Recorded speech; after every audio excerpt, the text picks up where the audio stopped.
Bonjour les enfants, comment ça va aujourd'hui? Alors, vous avez fait de beaux dessins pour illustrer ces beaux contes que je vous raconte? Aujourd'hui, je vais vous lire le conte de l'infirme. Il était une fois un sage qui appela ses enfants et sa famille avant de mourir. Il leur ordonna d'arroser des arbres. Vous pouvez faire d'autres choses pour vous nourrir, mais occupez-vous plus particulièrement d'arroser des arbres. Après cela, le sage décéda. Il laissa des enfants et décéda. Un de ses enfants ne pouvait pas marcher. Il pouvait se tenir debout, mais ne pouvait pas marcher. Ses frères lui donnaient son gagne-pain. Ils lui en donnaient tellement qu'il lui en restait.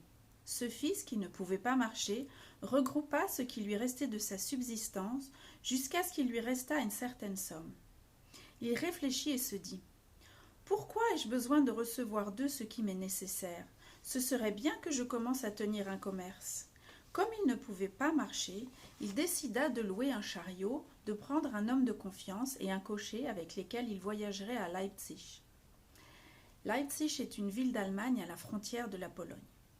Il pourrait tenir un commerce même s'il ne pouvait pas marcher. Lorsque sa famille entendit cela, ils furent satisfaits et dirent : « Pourquoi devrions-nous lui donner sa subsistance ? Ce serait bien qu'il se débrouille seul. » Ils lui prêtèrent encore de l'argent afin qu'il puisse entretenir un commerce. Il loua un chariot ainsi qu'un homme de confiance et un cocher, et il partit. Il arriva à une auberge. L'homme de confiance demanda qu'il passe la nuit à l'auberge, mais il ne voulut pas. Ces deux hommes se mirent à le supplier, mais il s'entêta, et ils durent quitter l'endroit. Ils se perdirent dans la forêt. Des brigands leur tombèrent dessus. Ces gens étaient devenus des brigands parce qu'une fois, il y eut une famine. Quelqu'un arriva dans la ville et fit l'appel suivant : « Que celui qui veut manger vienne avec moi. » Plusieurs personnes se regroupèrent autour de lui. Il se comporta avec tromperie. S'il voyait qu'il n'avait pas besoin de l'un d'entre eux, alors il le repoussait. À quelqu'un d'autre, il disait : « Tu pourras, toi, être un artisan. » Et à un autre, il disait ainsi : « Tu pourras, toi, être au moulin. » Il choisit des gens intelligents. Il les amena dans la forêt et leur annonçait qu'ils deviendraient dorénavant des brigands. Car d'ici les chemins mènent à Leipzig et Breslau, une ville en Allemagne, et à d'autres endroits. Il y a des commerçants qui voyagent par là. On leur volera ce qu'ils ont et on amassera de l'argent. Ils leur tombèrent dessus, c'est-à-dire ces brigands tombèrent sur le fils infirme qui ne pouvait pas marcher et sur ces gens, c'est-à-dire l'homme de confiance et le cocher. Le cocher et l'homme de confiance qui pouvaient eux s'enfuir prirent la fuite. Quant à lui, il resta sur la charrette. Ils s'accaparèrent de la caisse où il y avait l'argent et ils lui demandèrent : « Pourquoi es-tu assis ? » Il répondit qu'il ne pouvait pas marcher. Ils pillèrent la caisse et prirent les chevaux. Lui resta sur la charrette. L'homme de confiance et le cocher, qui avaient pris la fuite, décidèrent, puisqu'ils avaient pris des engagements financiers avec des nobles, de ne pas retourner chez eux car on pourrait les amener avec des chaînes. Il valait mieux pour eux rester là où ils étaient, à l'endroit où ils avaient fui. Il serait, ici aussi, un homme de confiance et un cocher. Quant au fils, l'infirme, tant qu'il avait du manger qu'il avait pris de chez lui, du pain sec qui se trouvait dans la charrette, il en mangeait.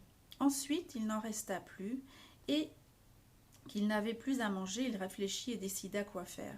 Il se jeta sur la charrette pour manger des herbes. Il se jeta de la charrette pour manger des herbes. Il dormit seul dans les champs et eut peur. Il n'eut plus de force, à tel point qu'il ne pouvait plus se tenir debout. Il se traînait par terre. Il mangeait l'herbe qui était autour de lui. Tout le temps qu'il pouvait tendre la main et manger, il mangeait au même endroit. Quand après il ne resta plus d'herbe autour de lui, qu'il ne pouvait pas tendre la main pour atteindre de l'herbe, alors il se traînait ailleurs et mangeait. Il mangea l'herbe un certain temps. Une fois, il atteint une herbe différente de toutes les herbes qu'il avait mangées. Il apprécia cette herbe. Ça faisait longtemps qu'il mangeait des herbes, et il les connaissait. Il n'avait encore jamais vu une telle herbe. Il décida de la sortir par sa racine. Il y avait en dessous de la racine un diamant à 4 côtés. Chaque côté avait un remède particulier. Sur un côté, il était écrit que celui qui tiendrait ce côté arriverait à l'endroit où le jour et la nuit sont ensemble, là où le soleil et la lune sont regroupés ensemble. Lorsqu'il sortit l'herbe avec la racine où se trouvait le diamant, Il tenait au même moment ce côté, qui permettait d'amener à l'endroit où le jour et la nuit se regroupaient. Il l'amena à l'endroit où le jour et la nuit se rencontraient. Il observa et réalisa qu'il se trouvait à l'endroit où la lune et le soleil se réunissaient. Il entendit que le soleil et la lune discutaient. Le soleil se plaignait devant la lune au sujet d'un arbre qui avait de nombreuses branches. Son fruit, ses feuilles et chacune de ses branches ont un remède particulier. Celui-ci est un remède pour avoir des enfants, et celui-là est un remède pour la subsistance, et celui-ci est un remède pour la guérison, et celui-ci pour guérir une autre maladie. Chacun est un remède pour quelque chose. Il faut arroser cet arbre. Si on arrosait cet arbre, ce serait un grand remède.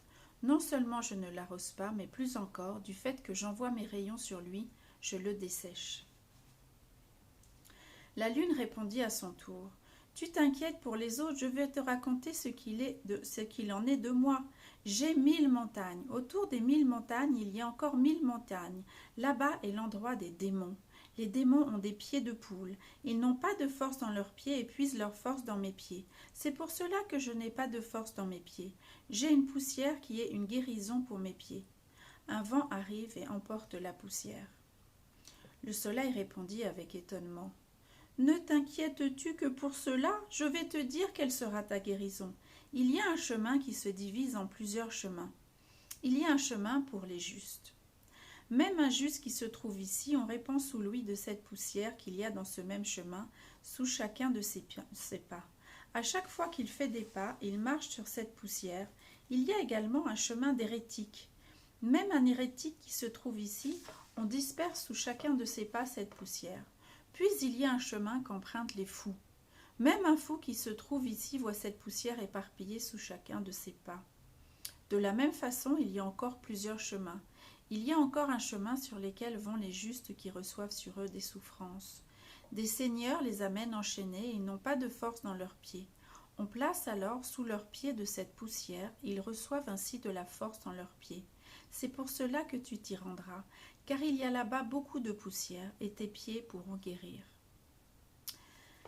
Tels furent les propos du soleil à la lune. L'infirme entendit cela. Au même moment, il regarda le diamant d'un autre côté et il vit qu'il y était écrit que celui qui tiendrait de ce côté-là irait au chemin qui est à la croisée de plusieurs autres chemins. Il prit ce côté et arriva à cet endroit. Il posa ses pieds sur ce chemin où la poussière est une guérison pour les pieds. Il guérit immédiatement. Il partit et prit de la poussière qu'il y avait sur tous les chemins et se fit des sachets. Il rassembla la poussière des justes toute seule. De même pour la poussière des autres chemins. Il en assembla et les prit. Il décida d'aller dans la forêt où on lui avait tout volé. Quand il arriva, il se choisit un arbre haut qui était proche du chemin d'où sortaient les brigands. Il mélangea la poussière des justes et la poussière des fous ensemble. Il répandit ce mélange dans le chemin. Il monta dans un arbre et il s'assit afin de voir ce qu'il en serait d'eux. Les brigands qui avaient été envoyés par le grand voleur sortirent afin de piller. Quand ils mirent les pieds sur ce chemin, au moment même où ils y marchèrent, ils devinrent des justes. Ils se mirent à se lamenter parce qu'ils avaient tellement pillé jusqu'à présent et qu'ils avaient tué plusieurs personnes. Mais comme la poussière était mélangée à de la poussière de fous, ils devinrent des justes fous et ils se mirent à se disputer entre eux. Celui-ci dit « C'est pour toi que nous avons volé ». Celui-là dit « C'est à cause de toi que nous avons volé », jusqu'à ce qu'ils en viennent à s'entretuer. Le grand brigand envoya alors un autre groupe et les choses se passèrent de la même façon. Ils s'entretuèrent, et ainsi de suite jusqu'à ce qu'ils s'entretuèrent tous. L'infirme comprit alors qu'il ne restait plus que le grand brigand et un autre, c'est-à-dire que le fils comprit que tous les brigands étaient morts et qu'il ne restait que le grand brigand et encore un autre. Il descendit de l'arbre. Il ramassa la poussière qui était sur le chemin. Il répandit de la poussière de juste uniquement. Il partit et s'assit sur l'arbre de nouveau. Le grand brigand s'étonna, après avoir envoyé tous les brigands, qu'aucun n'était revenu. Il y alla lui-même avec celui qui était resté avec lui. Dès qu'il mit les pieds sur le chemin où le fils avait répandu uniquement la poussière des justes, il devint injuste. Il se mit à crier à son compagnon parce qu'il avait tué tellement de gens, qu'il avait volé, puis il se mit à creuser des tombes. Il venait au repentir et était plein de remords, comme le fils qui était assis sur l'arbre vil qu'il regrettait et qu'il se repentait tellement. Alors il descendit de l'arbre. Comme le grand brigand vit un homme, il se mit à crier « Malheur à moi, j'ai fait ceci et cela. Ah, veuillez me donner un chemin pour me repentir. » Il lui répondit « Rends-moi la caisse que vous m'avez volée. » Car les brigands avaient répertorié chez eux chaque vol qu'ils avaient commis, à quel jour cela s'était passé et chez qui ils avaient volé. Il lui dit « Je te rends tout et je te donne aussi tous les trésors des vols que je possède. Je ne te demande qu'une chose, que tu me montres comment me repentir. » Il lui dit « Ta pénitence est seulement que tu ailles en ville, que tu cries et que tu avoues. C'est moi qui ai fait l'appel et qui ai fait plusieurs brigands, et c'est moi qui ai tué et pillé de nombreuses personnes. C'est ça ton repentir. » Il lui donna tous les trésors. Il alla avec lui dans la ville et fit ce qu'il lui avait dit. Dans cette ville, il fut jugé et on le condamna à la pendaison parce qu'il avait tué tellement de gens, afin qu'on sache quelle est la punition d'un brigand de chemin. Après quoi, le fils décida d'aller aux 2000 montagnes afin de voir ce qui s'y passait. Lorsqu'il arriva là-bas, il se tenait loin des 2000 montagnes et vit qu'il y avait là-bas des milliers et des centaines de milliers de familles de démons, car ils se multipliaient et engendraient comme des hommes. Ils étaient très nombreux. Il vit le roi qui siégeait sur un trône. Aucun homme ne pouvait s'asseoir sur un tel trône. Il vit les démons qui se moquaient ainsi. Celui-ci raconta qu'il avait mutilé le bébé de quelqu'un, celui-ci qu'il avait mutilé la main de quelqu'un, et celui-ci avait coupé un pied, encore d'autres moqueries. Au même moment, il vit un père et une mère qui marchaient et pleuraient. On leur demanda « Pourquoi pleurez-vous » Ils répondirent qu'ils avaient un fils qui allait habituellement à ses occupations et il revenait à un temps précis. Voici qu'à présent, cela faisait longtemps qu'il n'était pas revenu. Ils les amenèrent devant le roi. Le roi ordonna d'envoyer des émissaires dans le monde entier afin de le retrouver. Lorsque le père et la mère s'en allèrent, ils rencontrèrent sur le chemin du retour quelqu'un qui était parti avec leur fils, car celui-ci était le compagnon de leur fils et il était parti avec lui au début. À présent, ils ne rencontrèrent que ce dernier. Il leur demanda « Pourquoi pleurez-vous » Ils lui racontèrent que c'était en raison de leur fils qui avait disparu. Il leur répondit « Je vais vous faire savoir ce qui est advenu de lui. Nous résidions sur une île qui était en notre possession. Le roi à qui appartenait l'île eut un beau projet. Il voulut construire des bâtiments et il déposa des fondations. Le fils des démons qui avait disparu me dit qu'on allait lui faire du mal. Nous y allions donc et nous affaiblissions le roi jusqu'à ce qu'il fût malade. Il appela les docteurs pour le guérir, mais ils ne pouvaient pas le guérir. Il alla chez les sorciers afin qu'ils l'aident. Il y avait parmi eux un sorcier qui connaissait sa famille, du démon. Mais la mienne, il ne la connaissait pas. C'est pour cela qu'il ne put rien me faire, mais il connaissait sa famille. Il l'attrapa et le fit terriblement souffrir. Ils amenèrent le démon qui avait raconté tout cela chez le roi. Il raconta tout cela au roi. Le roi dit « Qu'on lui rende sa force. » Il répondit qu'il y en avait un parmi eux qui n'avait pas de force, et c'est à lui qu'on a donné la force. Le roi répondit « Qu'on lui reprenne la force et qu'on la rende au roi. » On répondit au roi qu'il était devenu un nuage. Le roi ordonna « Qu'on appelle le nuage ici. » Ils envoyèrent un émissaire pour aller le chercher. Cet homme, c'est-à-dire le fils qui n'avait pas de force dans ses pieds au début, qui était venu ici et qui avait vu tout cela, se dit « J'irai voir ce sujet-là, de quelle façon ces gens, les démons, deviennent un nuage. » Il alla après l'envoyé et se rendit dans la ville où se trouva le nuage. Il demanda aux gens de la ville pour quelle raison le nuage recouvre tellement la ville. Les gens lui répondirent « Ici, au contraire, il n'y a jamais eu de nuage. Ça fait longtemps que le nuage couvrait le ciel. » L'envoyé du roi vint et appela le nuage, et il s'en alla à l'endroit. L'homme, c'est-à-dire celui qui était l'infirme au début, décida de les suivre et d'écouter ce qu'ils disent. Il entendit ce qu'ils dirent. Il entendit que l'envoyé lui demandait « Comment es-tu devenu ici un nuage ?» Il lui répondit « Je vais te raconter une histoire. Il était une fois un sage. L'empereur du pays où se trouvait le sage était un grand hérétique. Il entraîna tous les gens du pays dans l'hérésie. Le sage alla appeler tous les membres de sa famille et leur déclara « Vous voyez bien que l'empereur est un homme très hérétique et qu'il a attiré tous les gens du pays dans l'hérésie. Quelques personnes de notre famille sont elles aussi devenues hérétiques. C'est pour cela que nous devons fuir pour aller dans le désert afin de rester fidèles à la foi en l'Éternel, béni soit-il. » Ils furent d'accord avec le sage. Le sage prononça un des noms saints. Ainsi il les amena dans le désert. Ce désert ne lui plut pas. Il évoqua encore un nom, et ils furent transportés à un autre désert qui ne fut pas non plus comme il le voulait. Il prononça encore un nom, et ils furent transportés dans un troisième désert, qui cette fois-ci lui convint tout à fait. Le désert était proche des 2000 montagnes. Le sage partit, et il fit un cercle autour d'eux, afin que personne ne puisse se rapprocher d'eux. Il y avait un arbre. Si cet arbre était arrosé, il ne resterait rien de nous, c'est-à-dire des démons. C'est pour cela qu'il y en a parmi nous qui se tiennent jour et nuit et qui creusent afin d'empêcher l'eau d'arriver. Il lui demanda « Pourquoi doivent-ils creuser jour et nuit? N'est-il pas suffisant de creuser une fois afin que l'eau n'arrive pas à l'arbre ?» Il lui répondit « Il y a parmi nous des bavards qui font des querelles entre les rois. À cause de cela, les rois se font la guerre, et lorsqu'il y a une guerre, il y a un tremblement de terre. À cause de cela, la terre qui se trouve autour de la trachée s'effondre, et l'eau arrive jusqu'à l'arbre. C'est donc pour cela qu'il y en a parmi nous qui creusent constamment. Quand on doit couronner un nouveau roi, on fait devant lui toutes sortes de moqueries et on se réjouit beaucoup. Quelqu'un se moque parce qu'il a mutilé un bébé et sa mère, qui après l'avoir accouché doit déjà s'endeuiller. Un autre faisait d'autres moqueries, et ainsi il y avait plusieurs moqueries. Quand le roi devint très joyeux, il va se promener avec ses ministres. Puis il essaie de déraciner l'arbre, car s'il n'y avait pas du tout cet arbre, ça aurait été très bien pour nous. Alors le roi renforce beaucoup son cœur afin de déraciner l'arbre. Au moment où il se tient à côté de l'arbre, l'arbre se met à pousser de grands cris qui font très peur au roi et qui le font revenir sur ses pas. Une fois un roi fut couronné parmi eux.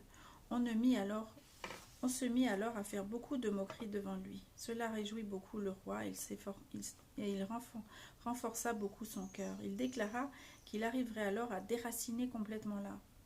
Le roi alla se promener avec ses ministres. Le roi renforça beaucoup son cœur et se mit à courir afin de déraciner l'arbre complètement. Quand il fut près de l'arbre, l'arbre éleva beaucoup sa voix. Le roi eut très peur. Il rebroussa chemin, il fut très en colère et s'en alla. Sur son chemin, il vit qu'il y avait des gens qui s'étaient installés. C'était le groupe de gens qui étaient avec le sage. C'est pourquoi il envoya quelques-uns de ces gens afin de leur faire ce qu'il fallait, comme ils en avaient l'habitude chaque fois, c'est-à-dire que le roi les envoya leur faire du mal, comme d'habitude.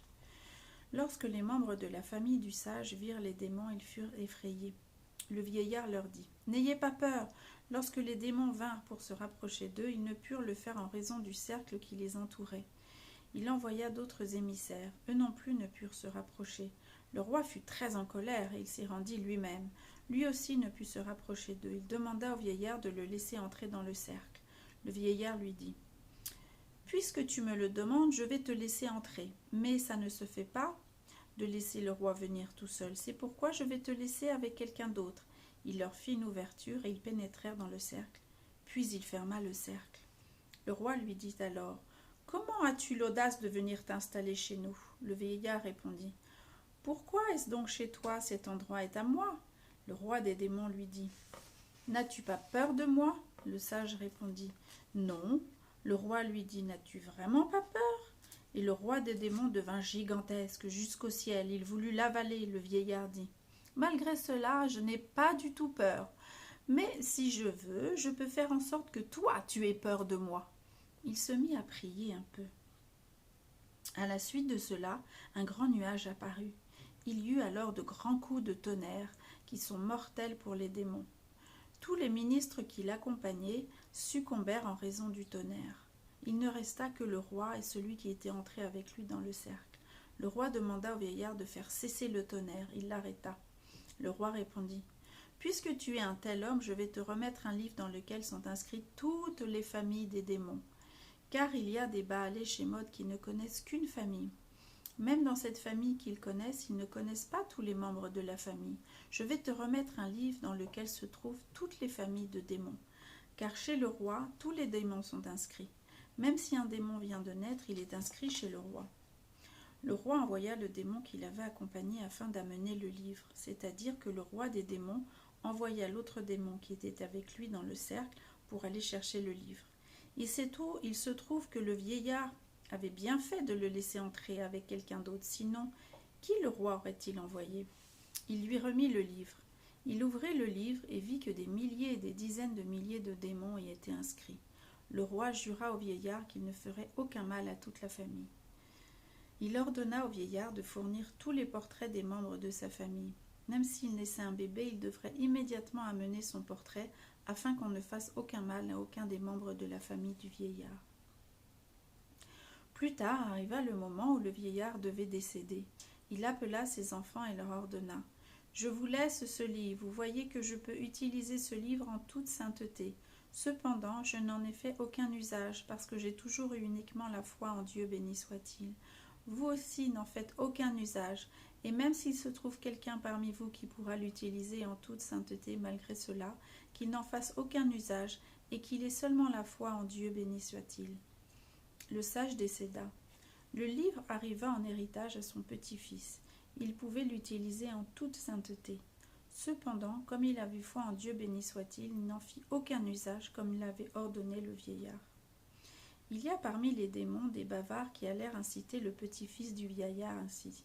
« Comme tu as de grandes filles et que tu n'as plus de quoi les nourrir et de quoi les marier, fais donc usage du livre. » Il ne savait pas que c'étaient des démons qui venaient l'inciter à cela. Il pensait que c'était son cœur qui le conseillait ainsi. Il voyagea et alla sur la tombe de son grand-père et lui demanda « Tu as ordonné dans ton testament de ne pas faire usage du livre et tu voulais qu'on ait uniquement la foi en Dieu, béni soit-il. À présent, mon cœur m'incite à faire usage du livre. » Son grand-père, le vieillard, lui répondit « Bien que tu puisses faire usage de ce livre en toute sainteté, il est préférable que tu mettes ta foi en Dieu, béni soit-il, et que tu ne l'utilises pas. Dieu te viendra en aide. » Le petit-fils agit donc ainsi. Un jour, le roi du lieu où résidait le petit-fils du vieillard tomba malade. Il fit appel au docteur. Ils ne purent le guérir en raison de la grande chaleur qu'il y avait dans le pays. C'était pour cette raison que les remèdes n'avaient aucun effet positif sur lui. Le roi ordonna aux Juifs de prier pour lui. Notre roi dit « Puisque ce petit-fils peut utiliser le livre en toute sainteté et qu'il ne le fait pas, alors nous ferons cela en sa faveur. » C'est-à-dire qu'il m'ordonna d'aller être un nuage dans le pays du roi, afin qu'il puisse guérir en utilisant les médicaments qu'il avait déjà pris, et aussi avec les médicaments qu'il prendrait plus tard. Le petit-fils ne savait rien à ce sujet, c'est pour cette raison que je suis devenu un nuage.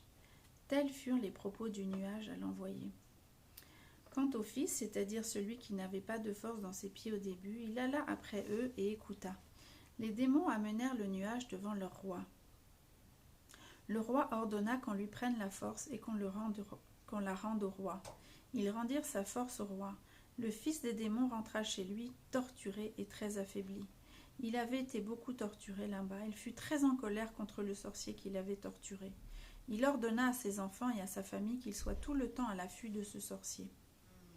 Comme il y avait des bavards parmi les démons, ils allèrent le prévenir de bien se protéger, parce qu'il y avait des démons qui étaient à l'affût du sorcier. Le sorcier fit des manigances. Il fit appel à d'autres sorciers qui connaissaient des familles de démons afin de se protéger d'eux. Le fils des démons et sa famille furent très en colère comme les bavards qui étaient allés raconter leurs secrets aux sorciers. Une fois, les membres de la famille du fils des démons et des bavards devaient faire la garde en même temps chez le roi. Les membres de la famille du fils des démons allèrent calomnier les bavards. Le roi tua les bavards. Les bavards qui furent épargnés furent en colère. Ils allèrent provoquer un soulèvement entre les rois des démons. Les démons subirent une famine, des maladies, des guerres, des grandes épidémies. De ce fait, il y eut un grand tremblement de terre, à tel point que la terre qui était à côté de l'arbre s'écroula complètement, et l'arbre fut complètement arrosé. Il ne resta plus rien de tous les démons. Ils disparurent, comme s'ils n'avaient jamais existé.